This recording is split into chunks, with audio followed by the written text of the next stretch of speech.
ભાગવતના પ્રારંભે આપ સૌનું હાર્દિક સ્વાગત છે.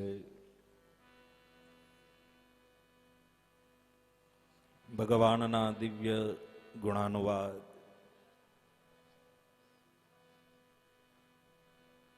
ગોકુળમાં આનંદ ભયો. નંદ મહોત્સવ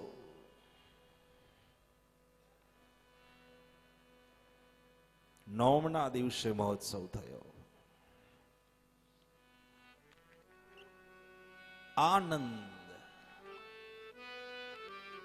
નંદ ઘેર આનંદ ભયો. આનંદની અનુભૂતિ થઈ. આનંદની અનુભૂતિ ક્યારે થાય તો કે જ્યારે પરમાનંદ નજીક હોય, જ્યાં પરમાનંદનું સ્વરૂપ તાદસ્ય સ્વરૂપે બિરાજતું હોય ત્યાં આનંદ થાય.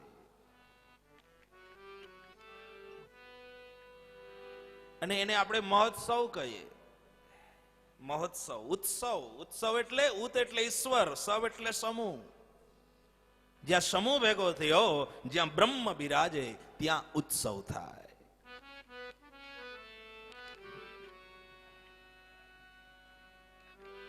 આનંદ મહોત્સવ થયો.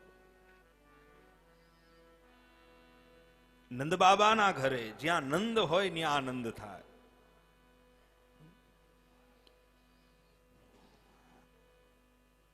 આનંદનો અર્થ થાય અંદરનું તમામ પ્રકારનું અંદરથી સુખની પ્રાપ્તિ થાય. આનંદ છે. બહારથી જે મળે એ સુખ કહેવાય, અંદરથી મળે એ આનંદ કહેવાય. તમે સારું ભોજન કરો એ બહારનો આનંદ છે, પણ એ સુખ કેટલી ઘડી, થોડીક વાર. સારું ભોજન કર્યું, એ ભોજન જ્યાં સુધી જીભમાં છે ત્યાં સુધી એ સુખની અનુભૂતિ થાય છે, પણ એ ભોજન પેટમાં ઉતરી જાય પછી એ સુખની અનુભૂતિ નથી રહેતી. બહારથી જે મળે એ સુખ છે, પણ એ સુખ કેટલું હોય? ક્ષણિક વાર. પણ અંદરથી જે મળે એ આનંદ છે. આનંદ ક્યારેય જતો નથી. નિજાનંદ કહ્યું ને, સચ્ચિદાનંદ રૂપાય વિશ્વોત્પત્યાદિ હેતવે.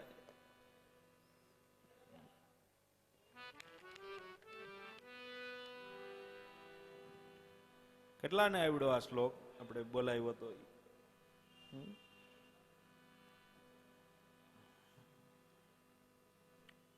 રોજ આપણે શરૂઆત ત્યાંથી કરીએ છીએ.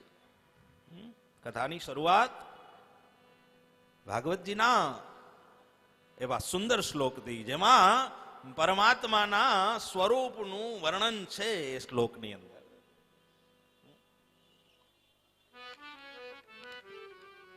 સચ્ચિદાનંદ રૂપાય વિશ્વોત્પત્યાદિ હેતવે તાપત્રય વિનાશાય શ્રી કૃષ્ણાય વયમ નમઃ. કેવું સ્વરૂપ? સચ્ચિદાનંદ, આનંદ ઘન સ્વરૂપ છે. એટલે એ ઉરનો આનંદ છે. એ આનંદની સમાપ્તિ નથી. સહેજે પ્રાપ્ત થાય એવો આનંદ છે. બહારથી જે મળે એ સુખ છે. તમે સારી ગાડીઓમાં ફરો, એ જ્યાં સુધી ફરતા હોઈએ ત્યાં સુધી એ સુખ છે. સારા રૂમમાં રહો, એ જ્યાં સુધી છીએ ત્યાં સુધી સુખ છે. ગરમીમાં એસી ચાલુ હોય પણ જ્યાં સુધી લાઈટ છે ત્યાં સુધી સુખ છે. લાઈટ વહી જાય એટલે સુખનો નાશ થઈ જાય. એ સુખ બહારથી મળે એ થોડી વાર પૂરતા. પણ આ કેવો આનંદ! નોમના દિવસે પણ મહોત્સવ ચાલુ, દસમના દિવસે મહોત્સવ ચાલુ, એકાદશીના દિવસે પણ મહોત્સવ ચાલુ, સતત. નંદ બાબાએ તો એટલા ગાયોના દાન કર્યા, દાન લઈને ગાયો ક્યાં રાખવી ઈ પ્રશ્ન થઈ ગયો તો. એવો મહોત્સવ થયો ભાઈ.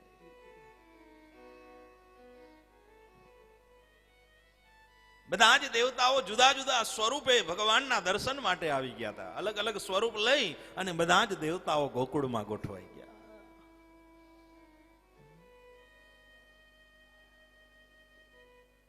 અગિયારસ આવી ત્યારે મહોત્સવ ચાલુ, અને પછી આવી બારસ. બારસના દિવસે શિવજી કૈલાસમાંથી પધાર્યા. મહાદેવને ખબર પડી ઠાકોરજી અવતાર લીધો છે, એટલે ખુદ પોતે ગોકુળમાં એના દર્શન માટે આવી ગયા છે. જોગીના સ્વરૂપમાં મહાદેવજી ભિક્ષાંદેહી કરી યશોદામાના આંગણે ઉભા રહ્યા.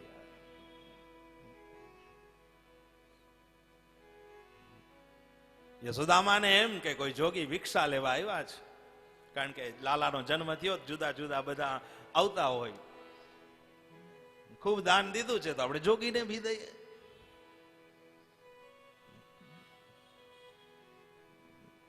જોગીને ભિક્ષા દેવા ગયા. જોગીએ ના પાડી, મૈયા ये भिक्षा नहीं चाहिए, तो मुझे तेरा लाला का दर्शन करना है, अपने लला का दर्श कराओ. યશોદામાએ કહ્યું, અરે જોગી, તમારું સ્વરૂપ જોઈને હું ડરી જાઉં.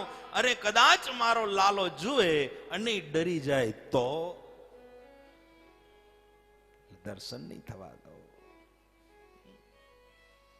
હજી ભિક્ષા જોતી હોય તો કહો, ઓર લઈ આવું ઘરમાંથી, વધારે ભિક્ષા આપું, પણ લાલાના દર્શન નહીં થાય.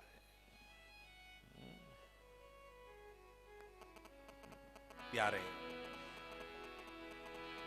हाथ चक्र और त्रिशूल बिराजे, चंद्रमा तो सिर पर है, गलिए गलिए अलख जगाए, आया है नंद भुवन में. चक्र और त्रिशूल विराजे, चंद्रमा तो सिर पर है, गलिए गलिए अलख जगाते, आया है नंद भुवन में. हाथ चक्र और त्रिशूल विराजे. शिवजी એ કહ્યું, મૈયા આ ભિક્ષા નહીં चाहिए, ना चाहिए तेरी दौलत दुनिया और न कंचन माया रे. ना चाहिए तेरी दौलत दुनिया, ना ये कंचन माया रे. अपने लला का दर्श करा दो मैया, मैं दर्शन को आयो रे. अपने लाला का दर्श करा दो मैया, मैं दर्शन को आयो रे. हाथ चक्र और त्रिशूल विराजे, चंद्रमा तो सिर पर है. हाथ चक्र और त्रिशूल विराजे, चंद्रमा तो सिर पर है.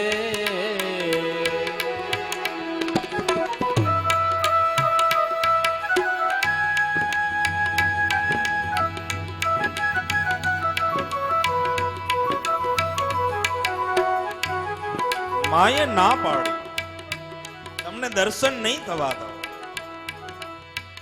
શિવજી કે દર્શન કર્યા વગર જાય બીજા હો. માં, હું દર્શન કર્યા વગર જવાનો નથી, અને હું તો અહીંયા ફળિયામાં, તારા ફળિયામાં ત્રિશુલ ખોડી અને જ્યાં સુધી તું દર્શન નહીં કરાવે ત્યાં સુધી હું અહીંયા જ રહેવાનો છું. અને ફળિયામાં ત્રિશુલ ખોડીને પદ્માસન વાળી ન્યા બેસી ગયા હો. મહાદેવ કે મારે તો કૈલાસમાં જપ કરવો ને અહીંયા કરવો, ન્યા ચાલુ કરી દીધું.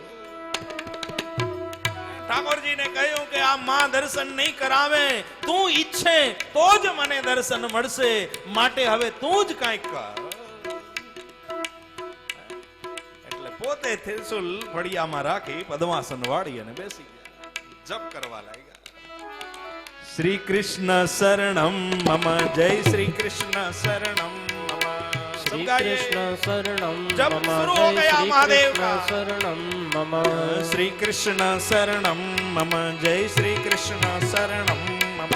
શ્રી કૃષ્ણ શરણમ મમ, જય શ્રી કૃષ્ણ શરણમ મમ.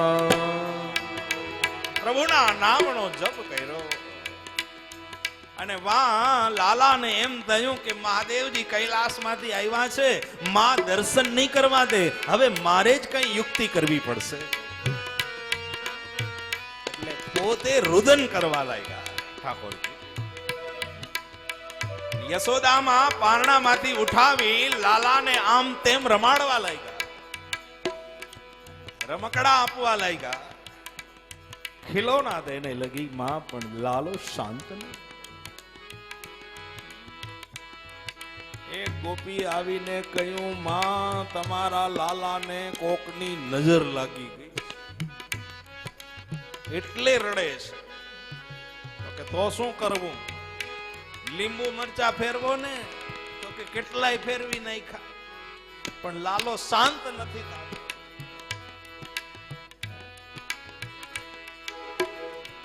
શું કરવું? ગોપી કહે તો એક કામ કરો, આંગણે પેલા જોગી બેઠા છે, ઈ જોગીને પૂછી જુઓ, એને કદાચ નજર ઉતારતા આવડતી હશે. યશોદામાએ કહ્યું, હે જોગી, बालक ने नजर लग गई हो, आपको उतारना आती है? जोगी के हाँ मैया, ले आओ, हमारा यही काम है, हम सबकी नजर उतारते, ले आओ. યશોદામા ને વિશ્વાસ થયો, યશોદામા લાલા ને લઈ અને જ્યાં બહાર આવ્યા અને જ્યાં દ્રષ્ટિ પડી જોગીની, ત્યાં તો લાલો શાંત. શિવજીએ કહ્યું, જોયું માં, મારી નજર પડી ત્યાં જ લાલો શાંત થઈ ગયો, હવે ખોડામાં આપો, કોઈ દી ન રડે એવો કરી દઉં, લાવો લાવો. યશોદામાં કે દૂરથી નહીં થાય. ના, દૂરથી ન થાય, નજદીક લાવો, મારે એના હાથમાં સ્પર્શ કરવો પડે, ચરણમાં સ્પર્શ કરવો પડે, ત્યારે લાલો કોઈ દી નહીં રડે, આ મારી લેખિક ગેરંટી. આ બધા એને રોવડાવશે પણ આ કોઈ દી નહીં રોવે, જલ્દી લાવો.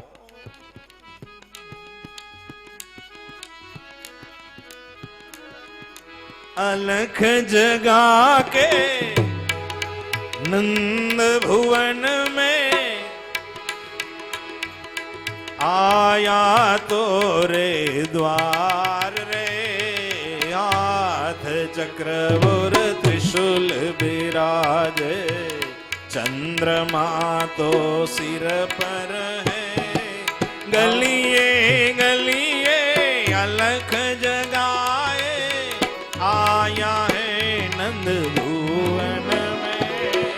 हाथ चक्र और त्रिशूल विराजे, चंद्रमा तो सिर पर है, गलिए गलिए अलख जगाते, आया है नंद भुवन में. हाथ चक्र और त्रिशूल विराजे.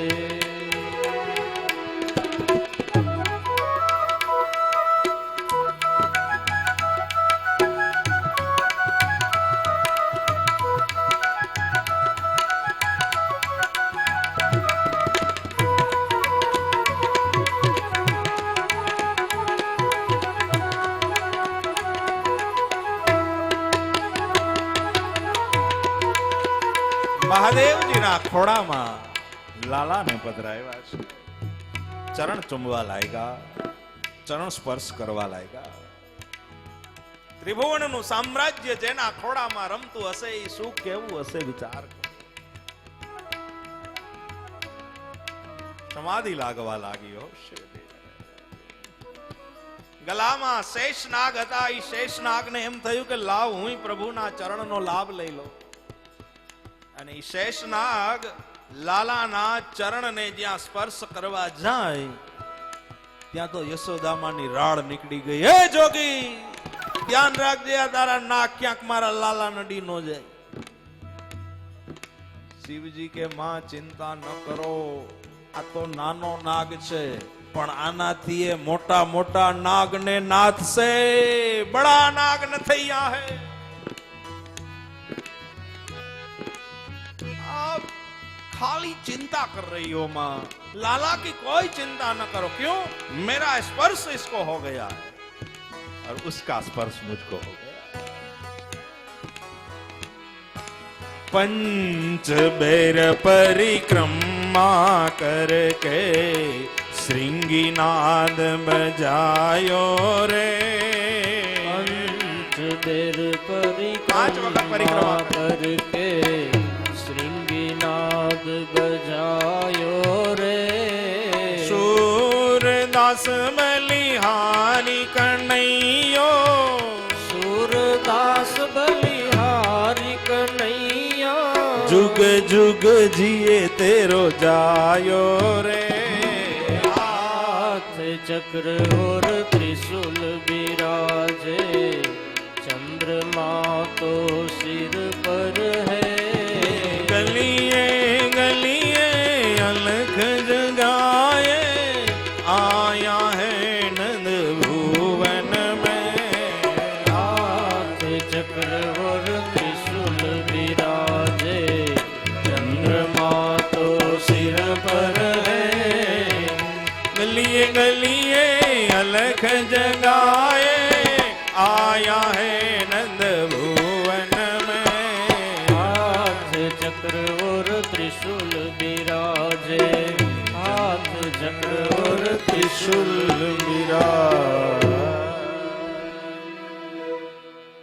પાંચ વખત પરિક્રમા કરી શિવજી કૈલાસમાં પધાર્યા. દરેક અવતારના દર્શન કરે. હરિહર બંને એક સ્વરૂપ છે, બંને એકાબીજાને સામ્ય છે. હરિહરનું ભજન કરે ને હર હરિનું ભજન કરે.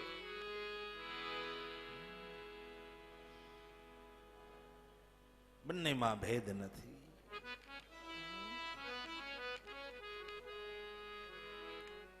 બારસના દિવસે શિવજી આવ્યા. 13 અને પછી 14 આવી અને 14ના દિવસે પૂતના આવી. પૂતના કંસે આજ્ઞા કરી હતી એટલે પૂતના દરેક ગામમાં ફરવા લાગી. કંસેન પ્રહિતા ઘોરા પૂતના બાલ ઘાતિનીમ, શિશુવંશચાર નિગનંતિમ પુરગ્રામમ વ્રજાદિષુ. વ્રજની 10 દિશાઓમાં પૂતના ફરવા લાગી. સુંદર રૂપ ધારણ કર્યું છે પૂતનાએ. અને ઈ પૂતના આવી યશોદામાના ઘરે.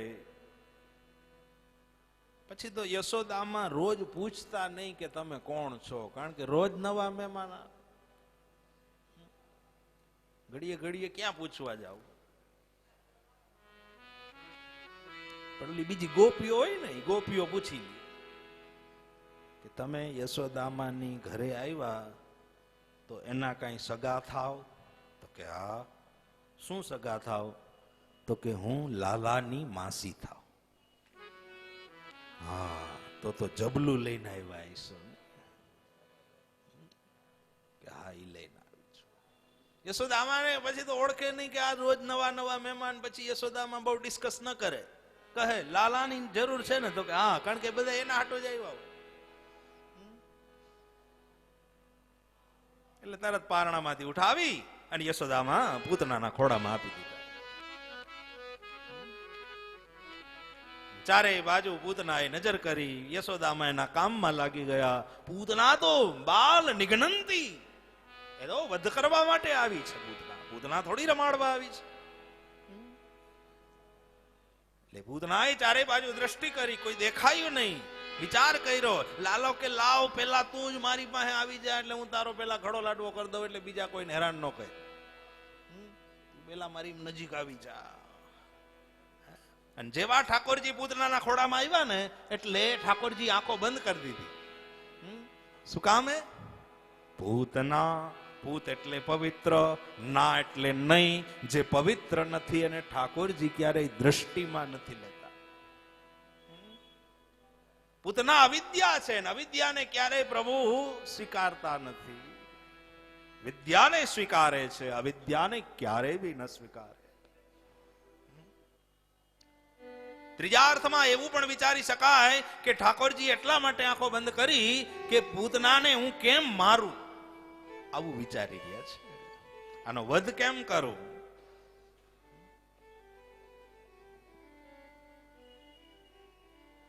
અને પૂતના પોતાનું સ્તન લાલાના મુખમાં પધરાવ્યું. એક ચૂસ મારી, ત્યાં પૂતનાનું રક્ત ખેંચાયું. બીજી ચૂસ મારી, પૂતનાની નસો ખેંચાણી.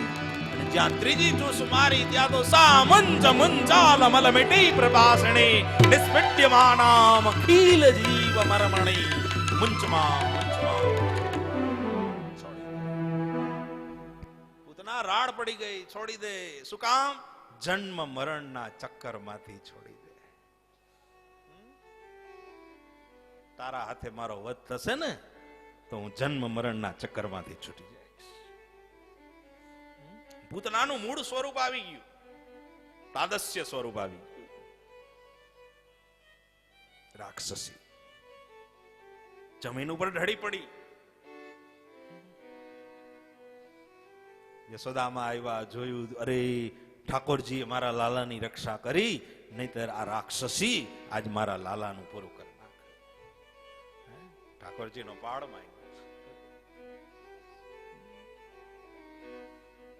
લાલો કે માં તું ચિંતા કરી રાખ, આવું તો બધું હવે હેલે જ રાખવાનું છે. એક પછી એક. પૂતનાના અગ્નિ સંસ્કાર 3 વખત તો કર્યા, તયે તો પૂતના બળી. બોલો શું કામ હે ખબર? એ પૂતનામાં ત્રિદોષ હતા. ત્રિદોષના અલગ અલગ રીતે અગ્નિ સંસ્કાર કરવા પડે. ત્રિદોષનો નાશ કર્યો.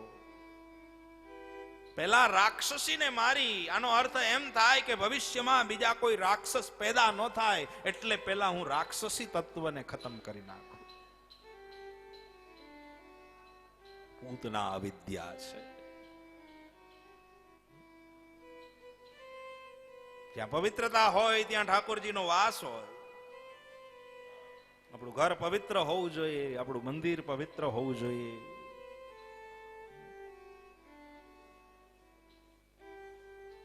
જેટલી ચોખ્ખાઈ આપણને ગમે છે એનાથી વિશેષ ચોખ્ખાઈ ભગવાનને ગમે છે. ભલે નાનું હોય પણ પવિત્ર હોય, ચોખ્ખું હોય. શુદ્ધતા બહુ જરૂરી. પૂતનાનો નાશ થયો. તૃણાવર્ત નામના દૈત્યોનો નાશ કર્યો. ગર્ગાચાર્ય મુનિ આવ્યા ગોકુળમાં નામકરણ માટે. રોહિણીજીના નામકરણ કરવાના છે એટલે નંદબાબાએ કહ્યું કે મારા લાલાના બી નામકરણ કરી દો. એટલે ગૌશાળાની અંદર નામકરણ સંસ્કારનો કાર્યક્રમ રાખ્યો. બંનેના નામકરણ કર્યા. રોહિણીજીના પુત્રનું નામ રાખ્યું બલદેવ. બલમાં બલવાન થશે એટલે એનું નામ બલદેવ રાખ્યું. યાદવોને એકઠા કરશે એટલે એનું નામ સંકર્ષણ રાખ્યું. રોહિણીનો પુત્ર એટલે રોહિણે પણ રાખ્યું. દાવજીથી પ્રસિદ્ધ થાય. લાલાનું નામકરણનો વારો આવ્યો અને જ્યાં ગર્ગાચાર્ય મુનિએ યશોદામાના લાલા સામે દ્રષ્ટિ કરીને ત્યાં તો ગર્ગાચાર્ય મુનિને ધ્યાન લાગી ગયું. ધ્યાનમાં મસ્ત થઈ ગયા. કારણ કે સ્વરૂપ એવું હતું કે સ્વરૂપની સામે જ્યાં દ્રષ્ટિ કરો ને ત્યાં આપણી આંખો મટકું મારતા બંધ થઈ ગઈ. એક ઈટસે ગર્ગાચાર્ય જોઈ રહ્યા છે. અમુક સ્વરૂપ તમારી સામે આવે ને, જ્યારે તમારી આંખો મટકા મારતી બંધ થઈ જાય ત્યારે સમજવું કે કંઈક તાદસ્ય સ્વરૂપ છે.